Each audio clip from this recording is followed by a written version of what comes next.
भाग्यश्री आप सभी का हार्दिक स्वागत करती हूँ। विषय हिंदी और विषयांक है लेखन विभाग। लेखन विभाग का अर्थ क्या होता है तो आपको पता है। आपको निबंध, कहानी, पत्र लेखन, अहवाल ये सब प्रश्न पूछे जाते हैं परीक्षा में, तो उसकी जो लिखावट है उसको क्या कहते हैं, लेखन विभाग। तो आज हमें देखना है उसका ही एक टॉपिक जिसका नाम है गद्य समीक्षा।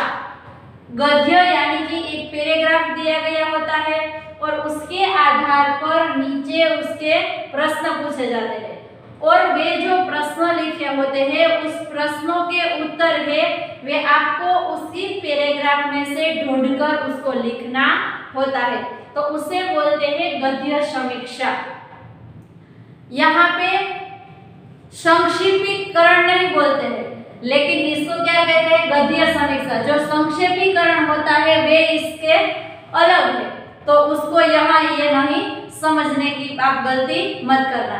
तो आपको यह सोचना है कि गद्य समीक्षा मैंने सबसे पहले ही आपको बता दिया, एक पैराग्राफ आपके सामने दिया गया होता है, उसके नीचे कुछ प्रश्न पूछे गए होते हैं और उस प्रश्नों के जो उत्तर है वे आपको उसी पैराग्राफ में से ढूंढकर लिखना है और उसे उचित शीर्षक देना होता है, तो उसे कहते हैं गद्य समीक्षा।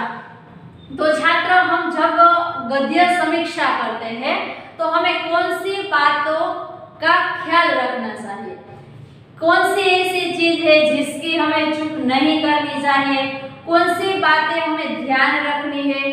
तो गद्य समीक्षा करते वक्त हमें इतनी बातों का ख्याल रखना होता है। तो ये सारी बातें मैं आपको समझाती हूँ, तो यहाँ पे ध्यान देना आप लोग।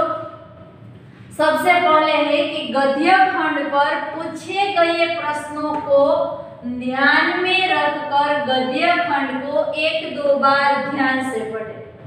अब ये तो नहीं होता कि आपका जो चैप्टर है, आपके जो कोर्स में है, आपकी किताब में है, वे ही पैराग्राफ यहाँ पे दिया गया हो, वे तो बिल्कुल नहीं होता है। यहाँ पे जो गद्य समीक्षा में पैराग्राफ दिया जाता है वे कुछ अलग ही होता है, आपने शायद पढ़ा ही नहीं होता है, ऐसा पूछे जाएंगे। तो यहाँ पे आपको देखना है कि गद्य पर पूछे गए प्रश्नों के आधार पर सबसे पहले आपको गद्य 1 या 2 बार पढ़ लेना चाहिए। अगर आपने पढ़ा है तो ही आपको समझ में आएगा कि कौन सा उत्तर मुझे कौन से प्रश्नों में लिखना है। समझ में आ गई बात। उसके बाद यह बात ख्याल रखनी है कि गद्य खंड को 1-2 बार ध्यान से पढ़े, समझ गए। और उसके बाद है कि गद्य खंड से एक प्रश्न का उत्तर खोज कर लिखे।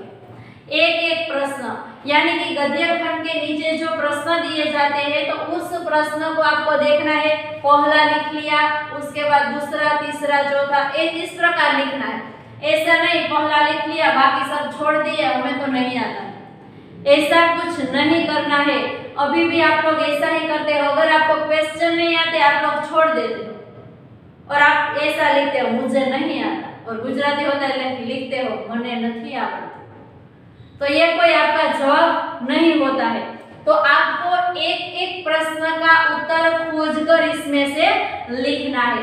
तत्पश्चात हम देखते हैं कि प्रश्नों के उत्तर गद्य खंड के आधार पर ही होने चाहिए, अपने आप से नहीं लिख देना है। यहाँ पे ये प्रश्न पूछा है ना, मैं अपने आप से लिख देता हूँ, ऐसा नहीं करना है। गद्य खंड में जो उत्तर आता है उसके मुताबिक ही आपको प्रश्न का उत्तर लिखना है। आपको आता है और आप बहुत ही अच्छी तरह से आपका जवाब वहां पे लिख देते हो तो वे सही नहीं होता है। उसके बाद है उत्तरों में जितना अपेक्षित हो उतना ही लिखना चाहिए। कभी कभी कैसा होता है, छात्र कैसा करते हैं कि प्रश्न पूछे जाते हैं और मानो उसका उत्तर है उनको 3 लाइन में दिख रहा है, पहली, दूसरी, तीसरी, चौथी, तो चारों 4 लाइन नहीं लिखनी है, जितना उत्तर मांगा है उतना ही लिखना है। समझ गए। ये बात आपको खास ध्यान में रखनी है कि जितना प्रश्न पूछे जाते हैं उसके मुताबिक ही उत्तर लिखना है। कभी कभी ऐसा लिख दे पूरे का पूरा पैराग्राफ ही लिख डालते हैं, तो ऐसा भूल नहीं करनी है आपको। उसके बाद है सभी उत्तर सरल और स्पष्ट हो। आपको ऐसे उत्तर लिखना है कि तुरंत ही हमें समझ में आ जाए, हमें पता चल जाए कि नहीं ये ही उसका उत्तर है। और वर्तनी, वर्तनी यानी जोड़नी, वर्तनी, विराम चिन्ह आदि पर भी उचित ध्यान दें। जिस प्रकार पैराग्राफ में दिए गई है वर्तनी, उसी के मुताबिक आपको लिखनी है, अपने आप से उसकी ह्रस्व की दीर्घ नहीं कर देनी है। और उसके बाद का जो पॉइंट है वो बहुत ही बढ़िया है। देखो, गद्य खंड के मुख्य विचार या भाव के अनुसार गद्य खंड को उचित शीर्षक देना चाहिए। अब यहाँ पे मैंने एक शब्द लिखा है शीर्षक, शीर्षक यानी कि उसका नाम देना है। और कुछ छात्र क्या कर देते हैं, शीर्षक की जगह 2 लाइन दूसरी लिख देते हैं, तो उसे शीर्षक नहीं बोलते हैं। शीर्षक यानी छोटा ऐसा नाम कि पैराग्राफ में जो बात ज्यादातर की गई हो, उसका भाव व्यक्त किया गया हो, उसी के आधार पर आपको उसका शीर्षक देना है। तो इसीलिए शीर्षक 3 या 4 प्रश्न पूछे जाएंगे, 3 पैराग्राफ के होंगे और उसके बाद लिखे होगा कि गद्य खंड का उचित शीर्षक दीजिए। तो आपको शीर्षक यानी कि गद्य खंड फिर से पढ़ना है तो फिर से आप पढ़ लो, और उसमें आपको सोचना है कि कौन सा भाव व्यक्त किया गया है, किसके बारे में ज्यादातर बातें की गई है, उसी के आधार पर आपको उसका शीर्षक देना है। और एक पॉइंट यहाँ पे मैंने नहीं लिखा है, वे मैं आपको बोल देती हूँ कि आपका जो लेखन है वे सुंदर एवं स्पष्ट होना चाहिए और स्वच्छ होना चाहिए, कि जिसके कारण हम उसे देखें तो हमें देखने के लिए तो अच्छा लगता ही है, लेकिन फिर भी सही होता है। कभी कभी ऐसा है, कुछ लोग ऐसा करते हैं, बहुत ही अच्छे लेखन करते हैं, लेकिन उसमें सब गलत ही होता है। तो उसी प्रकार हमें लिखना नहीं है। तो जब भी छात्र आप गद्य समीक्षा करते हो तो इतनी जो बातें मैंने आपको बताई है वे आपको ध्यान रखनी है। तो उसी के आधार पर मैं आपको यहाँ पे एक उदाहरण के तौर पर एक गद्य समीक्षा करते दिखाती हूँ। तो छात्र यहाँ पे गद्य समीक्षा के आधार पर मैंने यहाँ पे एक पैराग्राफ लिखा है, उसी के आधार पर यहाँ पे नीचे निम्नलिखित कुछ प्रश्न दिए गए हैं। तो मैंने सबसे पहले इस वीडियो की शुरुआत में ही आपको बताया था कि गद्य समीक्षा करते वक्त हमें कौन सी बातें याद रखनी चाहिए, किस तरह से हमें गद्य समीक्षा करनी चाहिए। तो सबसे पहला पॉइंट यह था कि हमें सबसे पहले गद्य को 1 या 2 बार ध्यान से पढ़ना चाहिए। तो यहाँ पे आपको देखना है, मेरे साथ आपको भी पढ़ना है कि झांसी में अनेक रानियां हुई है, किंतु वे केवल झांसी के राजा की रानियां थी, झांसी की नहीं।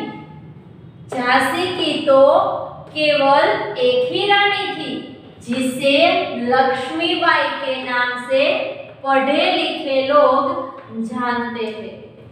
महारानी का सबसे अधिक उपयुक्त नाम झांसी की रानी ही है। इसी नाम से उनके शत्रुओं ने उन्हें जाना, इसी नाम से उन्हें भारतवर्ष का बच्चा बच्चा जानता है, और इसी नाम से भारत की भावी संतान भी उन्हें पहचानेगी।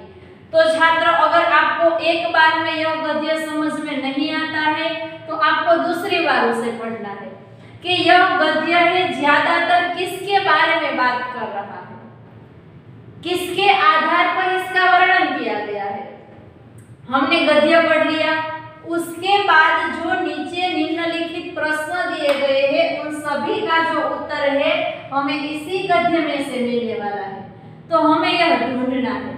तो यहाँ पे हम पहला प्रश्न देखते हैं कि कुछ पढ़े लिखे लोग किस रानी को जानते हैं। हमें यह उसका उत्तर ढूंढना है, तो हमें फिर से पैराग्राफ को पढ़ना चाहिए कि कुछ पढ़े लिखे लोग हैं वे किस रानी को जानते हैं। तो यहाँ पे हमने शुरुआत की, झांसी में अनेक रानियां हुई, किंतु वे केवल झांसी के राजा की रानियां थी, झांसी की नहीं। झांसी की तो केवल एक ही रानी थी, जिसे लक्ष्मीबाई के नाम से पढ़े लिखे लोग जानते हैं। हमारा उत्तर हमें मिल गया है।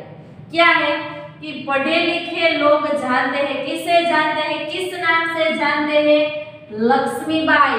तो यहाँ पे उत्तर आता है कुछ पढ़े लिखे लोग लक्ष्मीबाई रानी को जानते हैं, यानी कि रानी लक्ष्मीबाई को जानते हैं। तो हमारा जो पहला प्रश्न है उसका उत्तर आता है रानी लक्ष्मीबाई। समझ गए आप? तो आपको परीक्षा में यह इस तरह से गद्य पूछे जाते हैं तो आपको पूरा का पूरा गद्य नहीं लिखना है, नहीं उसके प्रश्न लिखने हैं, आपको उसके सिर्फ उत्तर ही लिख देने हैं, क्रम लिख देना है। आपको पहला करके उसका उत्तर लिखना है कुछ पढ़े लिखे लोग रानी लक्ष्मीबाई को जानते हैं। तो यह आपका उत्तर हो गया। प्रश्न एक हमारा कंप्लीट हो गया। तत्पश्चात हमें दूसरा प्रश्न देखना है कि महारानी का सबसे अधिक उपयुक्त नाम क्या है। सबसे अधिक जो ज्यादातर लोग उसे बोलते हैं वे नाम कौन सा है महारानी का। तो हमें फिर से यहाँ तक हमने देखे थे कि पढ़े लिखे लोग जानते, उसके बाद है महारानी का सबसे अधिक उपयुक्त नाम झांसी की रानी ही है। तो यहाँ पे हमें दूसरा भी उत्तर मिल जाता है कि महारानी का सबसे अधिक उपयुक्त नाम झांसी की रानी है। तो यहाँ पे हमारा दूसरा उत्तर मिल जाता है। तत्पश्चात है तीसरा प्रश्न है कि लक्ष्मीबाई को झांसी की रानी के नाम से कौन कौन जानते हैं। लक्ष्मीबाई को झांसी की रानी के नाम से कौन कौन जानते हैं। तो इसका उत्तर लिखने के लिए हमें आगे पैराग्राफ पढ़ना है। तो यहाँ पे लिखा है इसी नाम से उनके शत्रुओं ने उन्हें जाना, इसी नाम से उन्हें भारतवर्ष का बच्चा बच्चा जानता है और इसी नाम से भारत की भावी संतान भी उन्हें पहचानती है। तो छात्र आपको पता चल गया कि इसी में ही आपका उत्तर समा हुआ है। लेकिन एक बात का ख्याल रखना है, मैंने आपको शुरुआत में ही बताया था कि जितना प्रश्न पूछा जाता है उतना ही अपेक्षित उसमें उत्तर लिखना है। यहाँ पे हमें सारी की सारी तीन लाइन एक ही उत्तर में नहीं लिख देनी है। आपका प्रश्न कौन सा है कि लक्ष्मीबाई को झांसी की रानी के नाम से कौन कौन जानते हैं। तो सबसे पहले हमें यह लिखना है कि इसी के नाम से उन्हें उनके शत्रुओं और इन दोनों वाक्यों का अर्थ एक ही होता है, यह बात खास ध्यान में रखना है। यहाँ पे है इसी नाम से उन्हें भारतवर्ष का बच्चा बच्चा जानता है और इसी नाम से भारत की भावी संतान भी। और बच्चा बच्चा और भारत की भावी संतान क्या है, सब एक ही तो है। आज जो बच्चा छोटा है वे कल होकर वे भारत का भावी संतान ही है, भारत का भावी नागरिक ही है। इसीलिए यहाँ पे आपको उत्तर यही लिखना है कि उनके शत्रुओं ने उन्हें जाना और इसी नाम से भारत की भावी संतान भी उन्हें पहचानेगी। समझ गए? इतना सारा जो वाक्य दिया गया है उसे आपको लिखना नहीं है। तो यहाँ पे हमारा प्रश्न है कि लक्ष्मीबाई को झांसी की रानी के नाम से कौन कौन जानते हैं। तो उत्तर ऐसा लिखना है कि लक्ष्मीबाई को झांसी की रानी के नाम से उनके शत्रुओं एवं भारत की भावी संतान उन्हें जानते हैं। समझ गए? और अब यहाँ पे चौथा और हमारा आखिरी सवाल है, क्या है कि गद्य खंड का उचित शीर्षक दीजिए। मैंने आपको बताया था कि शीर्षक का अर्थ होता है नाम।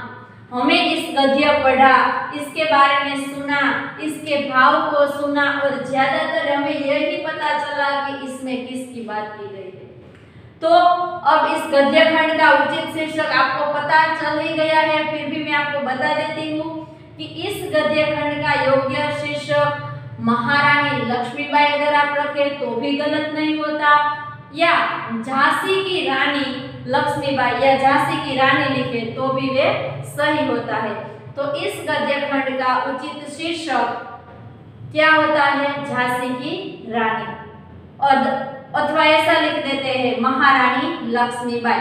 आपको उत्तर में लिखना है उचित शीर्षक और सिंगल इन्वर्टेड कोमा करके लिख देना है झांसी की रानी। ऐसा लिखते हो तब आपका जो गद्य समीक्षा है वे पूर्ण होती है। तो छात्रों अब आपको समझ में आ गया होता है कि यहाँ पे जो पैराग्राफ दिया है उसको ध्यान से सुनना, समझना है, पढ़ना है। तत्पश्चात उसके जो प्रश्न दिए गए हैं उसी के आधार पर उसका उत्तर लिखना है। सबसे पहले प्रश्न पढ़ते जाओ, पैराग्राफ भी पढ़ना है, उसी में से हमारे प्रश्नों के उत्तर ढूंढना है और इसमें लिख देना है। और उसके बाद क्या लिखना है, उचित शीर्षक, यानी कि इस पैराग्राफ में ज्यादातर किसके बारे में बात की गई हो, कोई भाव व्यक्त किया गया हो, इसके बारे में जो बात होती है उसी के आधार पर हमें शीर्षक देना है। तो अब आपको परीक्षा में इस गद्य समीक्षा पूछे जाएंगे तो आपको क्या करना है, पैराग्राफ ध्यान से पढ़ना है और आपको उत्तर पेपर, आपको जो आंसर पेपर है उसमें पैराग्राफ नहीं लिखना है, सिर्फ उसके उत्तर ही लिखने हैं और यहाँ पे क्रम सही देना है। कुछ पढ़े लिखे लोग महारानी लक्ष्मीबाई को जानते हैं। दूसरा है महारानी का सबसे अधिक उपयुक्त नाम झांसी की रानी है। लक्ष्मीबाई को झांसी की रानी के नाम से उनके शत्रुओं और भारत के भावी संतान उन्हें जानते हैं। और गद्य खंड का उचित शीर्षक यानी कि झांसी की रानी है। तो यहाँ पे आपकी गद्य समीक्षा का जो टॉपिक है वे खत्म होता है। आपको समझ में आ गया है तो आपको भी उसी के आधार पर गद्य समीक्षा भी करनी है। तो आज का जो हमारा यहाँ पे वीडियो दिया गया है तो उसका जो पैराग्राफ है उसको आप एक बार लिखना है और उसी के आधार पर वीडियो में से नहीं देखना है। सबसे पहले आपको यह पैराग्राफ लिख लेना है और इस प्रश्न लिख लेना है। जो कुछ भी मैंने जवाब दिया उसी के आधार पर आपको अपने आप से ढूंढना है और यह पैराग्राफ लिखना है।